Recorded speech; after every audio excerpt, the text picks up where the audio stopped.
Okay. Ito naman pag-fold niya. Pagbukas mo niya, ganun mo lang siya.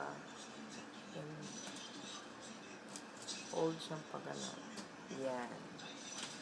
Then, ilagay ito sa loob. Doon sa ganun. Meron siya talagang space para, meron talaga itong space para dito, no? Yan. Tapos, ito, ilagay sa ibabaw. And, itong tray niya, ilagay sa ibabaw. Then, fold na siya pag ano. Fold na.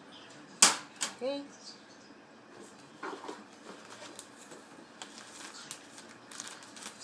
Kahit wala na dito. Then, lalagay sa case. Ito yung case niya, yung plastic case.